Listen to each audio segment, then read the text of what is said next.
On Daniel Jones yesterday, giving him a one-year, $37.8 million tender. This gives the Colts the opportunity to match any offer sheet Jones would potentially sign with another team.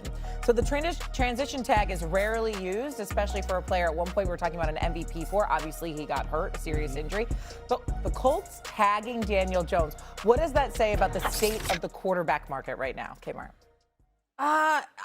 Well, what it says for the Colts is that they're willing to take the calculated risk that they won't be outbid by other teams. And it's interesting because had Danny Dimes finished that season healthy, who knows where the Colts could have gone. And it's unfortunate for him because he was balling. We were like another guy, I'm sure, Louis Riddick, is he a franchise guy? Well, he proved to be pretty okay, right? Pretty okay. Franchise, good quarterback. He's a good quarterback. Right. But now the Colts have him right where they want him, essentially, where they're like, you know what, we'll take our chances. We think that we can sign you for less for this 1 year, and we'll see if anybody else ups the offer. But they feel like nobody will, and that's unfortunate because he really was putting up MVP numbers at the time of the injury. Yeah, look, there aren't a lot of good options out there. The Colts know that.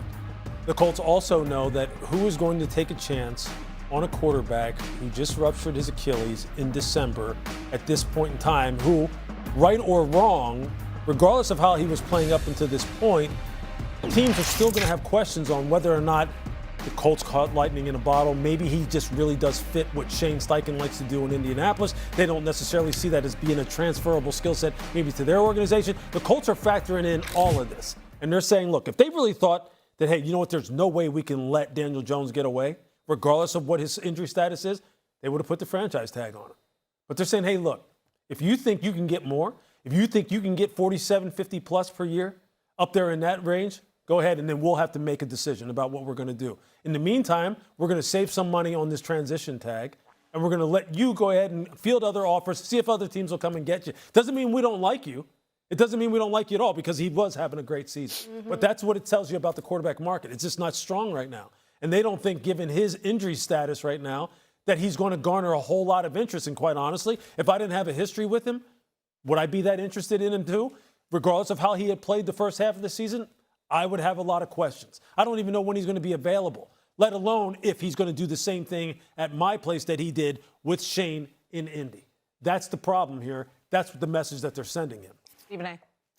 Well, let's refrain from grabbing the balloons and holding a celebration for the Indianapolis Colts because you have to keep in mind that with Daniel Jones, I mean, since Andrew Luck's retirement following 2018, Daniel Jones was the Colts' sixth different week one starting quarterback in 7 seasons. They can't find a quarterback. So they haven't been very, very skilled in that regard.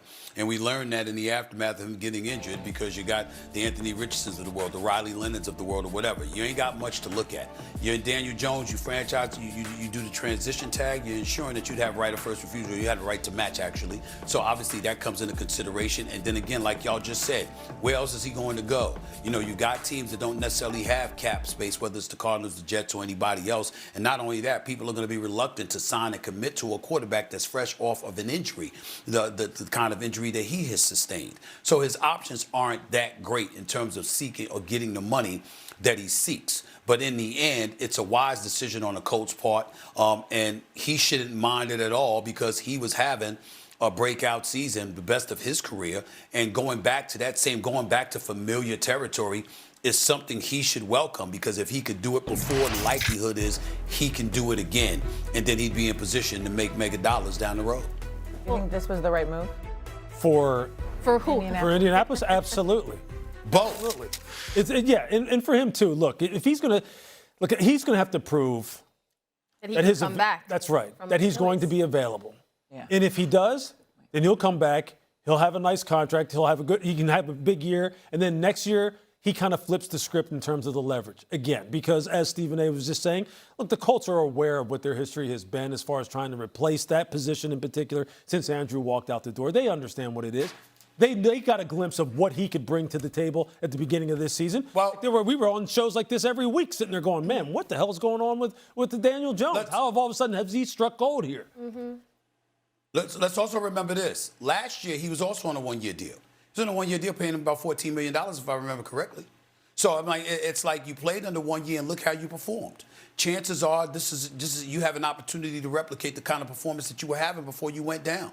So it's not a bad situation for either party at all, considering the circumstances. My opinion. I hate it for Daniel Jones because, like Why? we said, he was putting up MVP numbers, playing on a fractured bone in his leg, and then he gets the Achilles injury. And now it's, oh, well, he's lucky that he's getting 37.8 or 0.1 for this season. It's just unfortunate because he had played to a point where he should be making more than that. Right. That's all. It is unfortunate. That's the brutality of the business. Career high in yards per attempt with Indy did Daniel Jones have last year, which was very impressive. We'll see when he can come back. I haven't even heard. How is his rehab going? I feel like we need to check in on one Daniel Jones. We'll do that another time. Yep. Riddick puts into these questions. I really enjoy. You know what? As much as I love this, because I love football history. Yeah. I hate Hembo. I hate him because he's Everybody does. Because he is sneaky. Anyway, so here's the question. I'll give it to you if you get any of the three. There are three players. The jumping off point for this is Trey Hendrickson, who won the sack title 2 years ago at the age of 30. Yep. There are three players ever to win multiple sack titles at 30 or older. Who's the last one to do it? I'll give it to you if you get any of the three. Oh, wow. Any of the three? Any of the three. Multiple sack titles at age 30 or After turning older. 30. Okay, so let's see. Strahan has to be in that conversation. Jared Allen. Could it be someone like it's not Reggie White?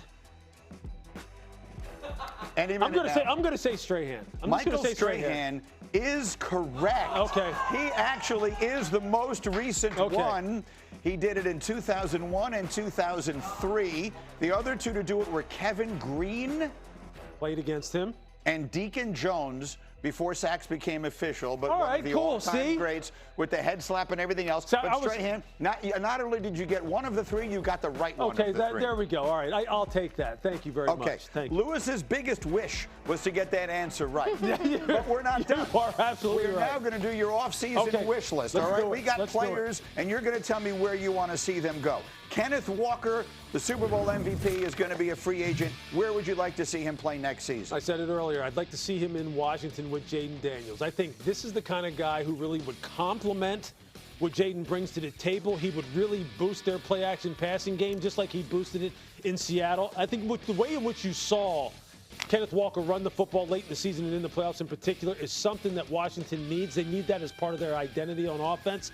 I think he'd be a perfect match there. Max Crosby is not a free agent, but he may be available in a trade. Where would you wish to see him next year? Again, it's about fit, it's about styles, and I think he would really fit well in Dallas and really infuse the defensive line, especially the edge rushers, with an attitude and a ferocity and a competitive playing character that they need. What do we talk about with Dallas all the time late in the season is we question just how tough they are, in particular in the trenches. Max would bring that to them in spades. I think that's the kind of player that they need. It's just a matter of whether or not they can get him. Great pass rusher. Now, another one is a free agent. Trey Hendrickson, not tagged yesterday. Where would you wish to see him next year? Look, I do think that Trey makes the perfect sense in Indianapolis. I just really do. I think his match with Lou Anarumo and the way Lou used to talk about him and the way in which Lou got the very best out of him in the 4 years that he was together with him in Cincinnati is exactly the kind of thing as a GM that you're looking for. So I think if you're Chris Ballard, you're sitting there going, look, maybe let's just see if we can get him to come here and see if he can turn around this defense, which really did struggle rushing the passer. Mike Evans, as we roll along here, where would you wish to see him next year? Look, I think going to Buffalo makes a lot of sense. Look, and I said earlier that I don't believe that he's still a true number one, the kind of guy who you can line up at the X or the Z and say, hey, look, he's going to dictate coverage being rolled to him, or he is going to beat one-on-one coverage, on a consistent basis. That's not being disrespectful. That's just being honest where he's at in his career. But Josh Allen would welcome him in open arms. I think that would be a perfect fit. I love that one. And then the last one, really the biggest one, if you will, and that's Kyler Murray. The team informed him that they intend to release him when they can next week. For all intents and purposes, he's a free agent. Yeah. Where would you like to see him? Look, I'd like to see him in New York. I think Kyler Murray needs to go someplace where he is the unquestioned number one. You're not really putting him in a quarterback competition. He gets all the reps. He gets all the attention. All the attention. The offense is built around him. Obviously, they have to continue to monitor his rehab from the foot injury and make sure that he is good to go for the regular season. The Jets need that. They don't have any other options. Well, they have other options. They could address this position in They don't have a lot of other options. No, but, they could address it in the draft if they wanted to. But I think Kyler makes sense for them, given what the composition of their quarterback room is right now. I think he needs that kind of room where I'm the unquestioned starter. I get the reps, build the offense around me. That part of it I agree with.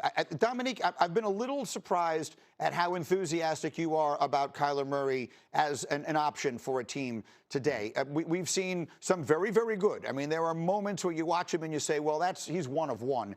But there are so many, I don't know, red flags might be too strong a word, but so many causes for concern at minimum. Are you willing to sort of bet your career, if you will, bet your job, if you're a decision maker in the NFL, on Kyler Murray? Yeah, I mean, I think it depends on who the decision maker is, but like we're basing it off the options. Like if you're going to have to bet your job on somebody or some player, like I would want to bet it on the most talented one out there. And I think it's clear that Kyler Murray is the most talented player out there who's also had some proof of concept. I think the situation has to be just right. But you say that as if you look around and it's just a ton of great quarterbacks who play really well and have the ability that Kyler Murray has. If you are in this situation, I think the Colts is a really attractive spot because Daniel Jones won't quite be ready, and you look at the type of offense that they want to run, I think it suits what Kyler Murray does really well. And again, it goes back to the point that he's only going to cost $1 million, so it's worth trying if nothing else. Yeah, well, that's one thing.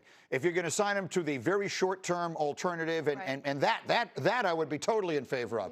But a team like the Jets might have to sign him to the full-fledged quarterback contract, and that's where I would be very wary. What is your sense of what will happen with Kyler Murray over the next week or so, Kmart? I like the talent. I just don't like the fit. I just think you have a head coach who's already on the hot seat. You have a team that I'm not even sure roster-wise what the Jets are. If I'm Kyler Murray, I'm not looking at the Jets thinking, oh, that's the most attractive place I should be. I want to go to Minnesota. I'd rather go to Indianapolis. So I don't see the fit. If I'm a Jets fan, though, I love it. Yeah, Louis, finish it up. Yeah, I agree. I don't think that's going to be the number one place on his wish list. Right. I think obviously he wants to go somewhere where he is going to get high-level coaching, which he would still get at the Jets. Look, Frank, right? You're not talking about some guy who doesn't know how to tutor quarterbacks. Right. But I think he wants to go to a roster that's kind of like ready-made, where I have a true number one, I have an offensive line, I have a running game, and I have a system that has proven to be successful at a very high level and has helped other quarterbacks in similar situations. Minnesota. If he winds up in Minnesota, that would be the most interesting thing that could happen this entire offseason, without question. Coming up.